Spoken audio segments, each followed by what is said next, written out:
12 अगस्त 2026 को एक खतरनाक सूरज ग्रहण लगने जा रहा है। यह सूरज ग्रहण पाकिस्तानी वक्त के मुताबिक कब शुरू होगा, हामला खवातीन के लिए क्या कुछ एहतियात है, कौन से काम है जो उन्होंने नहीं करने, अगर वो ये काम करेंगी तो उनके बच्चे को इसका नुकसान पहुंचेगा। ये खवातीन जो है, अस्सलाम वालेकुम व रहमतुल्लाह।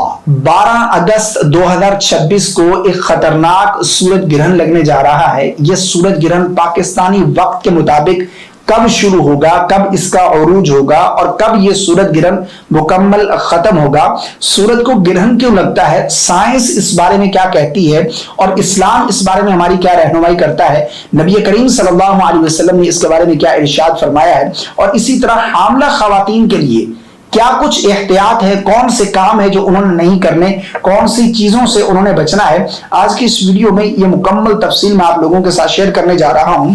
सबसे पहली चीज कि सूरज को ग्रहण क्यों लगता है, साइंस इस बारे में क्या कहती है और इस्लाम इस बारे में क्या कहता है।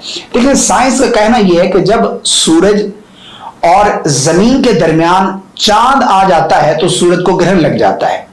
लेकिन नबी अलैहिस्सलाम ने इस बारे में क्या इरशाद फरमाया है, मैं चंद अहादीस आप लोगों के सामने बयान करना चाहता हूं।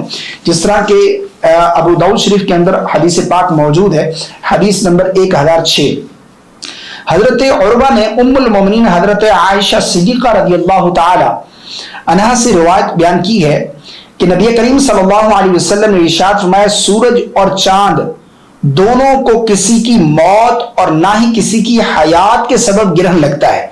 दरअसल मामला यूं था कि जिस दिन हजूर नबी करीम सल्लल्लाहु अलैहि वसल्लम के साहबजादे हजरत इब्राहिम का इंतकाल हुआ ना, उसी दिन ही सूरज को ग्रहण लग गया। तो बाज लोगों ने कहा कि चूंकि नबी अलैहिस्सलाम के साहबजादे का इंतकाल हुआ है तो इस वजह से सूरज को ग्रहण लगा है। तो नबी अलैहिस्सलाम ने उसकी नफी फरमाया सूरज और चांद ये अल्लाह की दो निशानियां हैं और इनको किसी की मौत और हयात के सबब ग्रहण नहीं लगता। बस जब तुम इसे देखो, यानी सूरज ग्रहण देखो या चांद ग्रहण देखो, तो अल्लाह को पुकारो, उसकी किबरियाई बयान करो और सदका करो। और हजरत आयशा सिद्दीक़ा रज़ियल्लाहु ताला अन्हा फरमाती हैं कि नबी अलैहिस्सलाम की हयात तैयबा में जब सूरज को ग्रहण लगा तो आप अलैहिस्सलाम ने नमाज अदा फरमाई और सहाबा ने भी आपके साथ नमाज पढ़ी और आपने उस नमाज में क़याम किया और तवील क़याम किया। यानी बाद सहाबा फरमाते हैं कि सूरह बकरा की मिकदार के करीब करीब आपने क़याम किया और तवील उसमें रुकू किया, तवील उसमें आपने सजदा किया।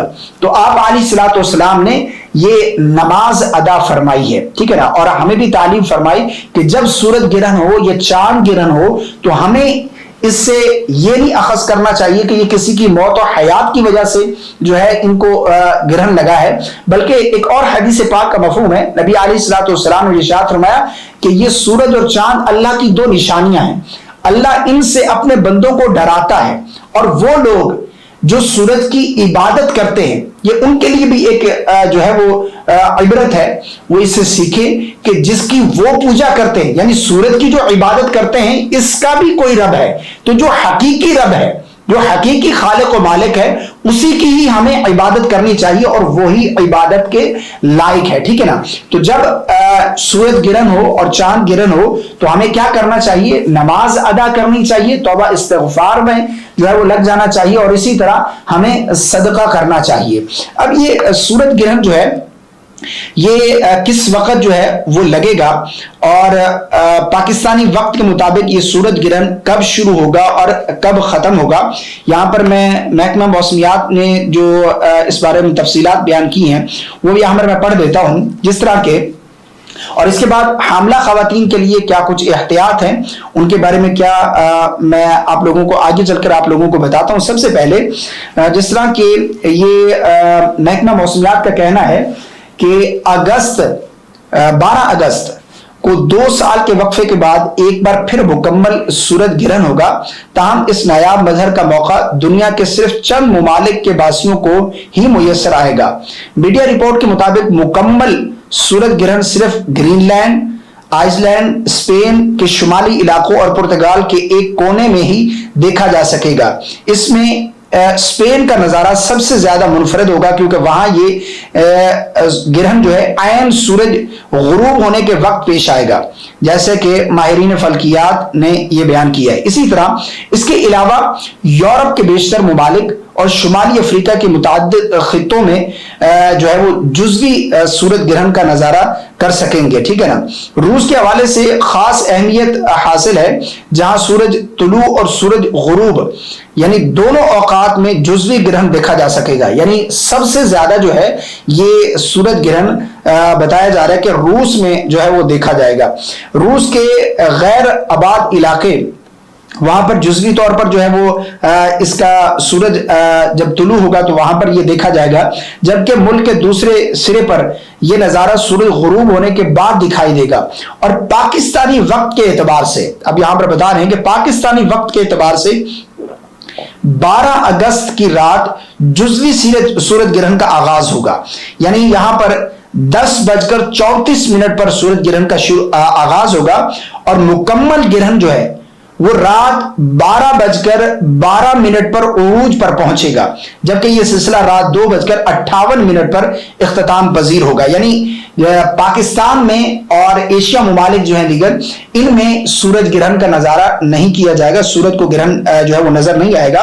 یہاں پر رات کا جو ہے وہ وقت ہوگا، جس طرح کہ 10:34 پر یہ شروع ہوگا اور رات 12:12 پر اس کا عروج ہوگا، جبکہ یہ رات کے 2:58 پر جو ہے وہ اختتام پذیر ہوگا، یعنی سورج گرہن جو ہے وہ مکمل ختم ہو جائے گا۔ تو یہاں پر رات ہوگی تو یہاں پر یہ نظارہ نہیں کیا جا سکے گا۔ اب حاملہ خواتین جو ہیں ان کے لیے کیا کچھ احتیاط ہے؟ جب سورج کو گرہن لگے تو چاند کو گرہن لگے انہیں کیا کچھ کرنا چاہیے؟ جس طرح کہ سورج گرہن کے وقت یا چاند کے گرہن کے وقت حاملہ خواتین جو ہے وہ چھری نہ پکڑیں، کینچی نہ پکڑیں، اسی طرح آگ کے قریب نہ جائیں اور چلتی پھرتی رہیں، لیٹ نہیں سکتی۔ اگر وہ یہ کام کریں گی تو ان کے بچے کو اس کا نقصان پہنچے گا۔ یہ خواتین جو ہے، بعض خواتین جو گھر کی بوڑھی بزرگ خواتین ہیں وہ یہ جو ہے وہ کہتی ہیں کہ اس طرح نہیں کرنا چاہیے، یعنی آپ چھری نہیں پکڑ سکتے، اسی طرح کینچی نہیں پکڑ سکتے، اسی طرح آپ لوہے کی کوئی چیز نہیں پکڑ سکتے، آپ آگ کے قریب نہیں جا سکتے۔ اس سے بچے کے اعضاء جو ہے وہ کٹے ہوئے پیدا ہوں گے۔ اگر آپ چھری پکڑیں گے تو بچے کے اعضاء کٹے ہوئے پیدا ہوں گے، اگر آگ کے قریب جائیں گے تو بچے کے جسم پر آگ کے جلے ہوئے ہونے کا نشان ہوگا۔ تو یہ تمام چیزیں جو ہیں ان کا اسلام کے ساتھ کوئی تعلق نہیں ہے اور نہ ان کی کوئی حقیقت ہے، بلکہ سائنس بھی اس چیز کی نفی کرتی ہے کہ ایسی کوئی بات نہیں ہے۔ دیکھیں اپنا عقیدہ جو ہے وہ ہمیں مضبوط کرنا چاہیے، ہمیں اللہ پر توکل کرنا چاہیے۔ یہ تمام چیزیں اللہ جسے جس طرح چاہے وہ پیدا کرے، یہ اس کی چاہت ہے، یہ اس کی مرضی ہے۔ اور اگر کوئی حاملہ خواتین کے لیے الگ سے حکم ہوتا تو نبی علیہ الصلوۃ والسلام کے حیات طیبہ میں جب سورج کو گرہن لگا یا چاند کو گرہن لگا تو آپ اس کے بارے میں کوئی واضح ارشاد فرماتے کہ حاملہ خواتین کے لیے یہ احتیاط ہے، انہیں یہ احتیاط کرنی چاہیے، وہ یہ کام نہیں کر سکتی، اس سے ان کے بچے پر اثر پڑے گا۔ غیروں سے یہ چیزیں ہمارے اندر داخل ہوئی ہیں، اسلام کا اس کے ساتھ کوئی تعلق نہیں ہے اور ہمیں ایز اے مسلم نبی علیہ الصلوۃ والسلام کی تعلیمات پر عمل کرنا چاہیے، ان کے احکامات جو ہیں ان کو فالو کرنا چاہیے، ہمیں دین کو فالو کرنا چاہیے۔ یہ ایک حاملہ خواتین کے اوپر اذیت جو ہے وہ ڈال دی جاتی ہے، ایک تو وہ بیچاری پہلے پریشان ہوتی ہے، پہلے وہ تکلیف میں ہوتی ہے اور پہلے امتحان میں ہوتی ہے، لیکن اوپر سے گھر کی بوڑھی خواتین جو ہے ان کے اوپر مزید جو ہے مصیبت مسلط کر دیتی ہیں کہ حاملہ خاتون ہے تو آپ جو ہے یہ کام نہیں کر سکتی، اس طرح لیٹ نہیں سکتی، چلتی پھرتی رہیں۔